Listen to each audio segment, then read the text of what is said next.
और बड़ी खबर आ रही है कोलकाता डॉक्टर बेटी के मर्डर केस से जुड़ी हुई। केंद्र सरकार ने पश्चिम बंगाल के मुख्यमंत्री ममता बनर्जी की ओर से प्रधानमंत्री नरेंद्र मोदी को लिखी गई दूसरी चिट्ठी का जवाब दे दिया है। जवाब महिला और बाल विकास मंत्री अन्नपूर्णा देवी की तरफ से दिया गया।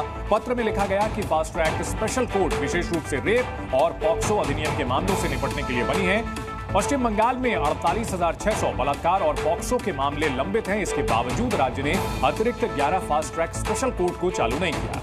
केंद्र सरकार ने कहा कि पॉक्सो के पेंडिंग केस को लेकर ममता सरकार कोई कदम नहीं उठा रही है। कोलकाता रेप मर्डर केस को लेकर ममता बनर्जी ने गुरुवार को प्रधानमंत्री मोदी को 8 दिन में दूसरी चिट्ठी लिखी थी और इस पर अब पलटवार करते हुए पश्चिम बंगाल पर सरकार पर उंगली उठाई गई है। सरकार पर फास्ट ट्रैक कोर्ट्स की संख्या न बढ़ाने का आरोप केंद्र सरकार की ओर से जवाब में लगाया गया है।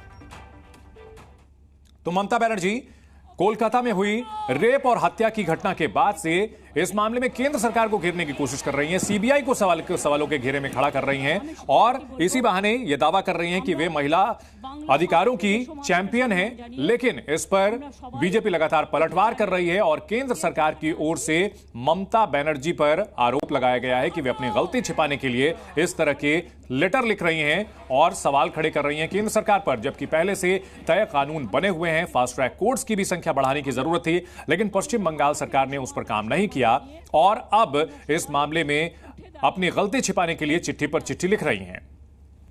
फास्ट ट्रैक कोर्ट्स चालू नहीं किए हैं 11, ये केंद्र सरकार की ओर से जवाब दिया गया।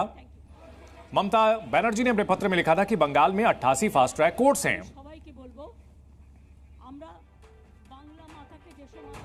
वहीं कोलकाता रेप मर्डर केस से जुड़ी हुई एक और बड़ी खबर आ रही है। पूर्व प्रिंसिपल संदीप घोष से पूछे गए कई सवाल। पॉलीग्राफिक टेस्ट के दौरान सीबीआई ने ये सवाल पूछे हैं।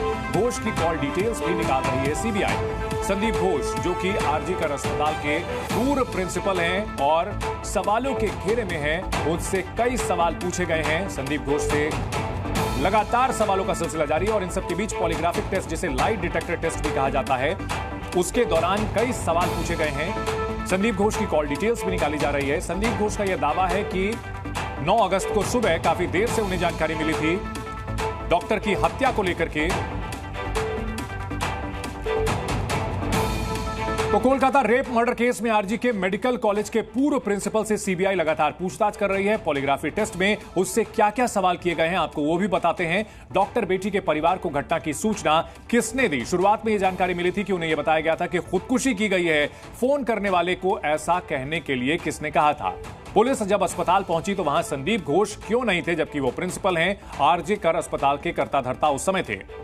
18 दिनों से रटा रटाया जवाब दे रहा है संदीप घोष, ये भी जानकारी मिल रही है। अपने बयान पर टिका हुआ है, बार बार दोहरा रहा है अपनी बात, लेकिन उसकी भूमिका कहीं ज्यादा हो सकती है। लिहाजा पॉलीग्राफ टेस्ट के दौरान कई सवाल सीबीआई ने उससे किए हैं। जी न्यूज़।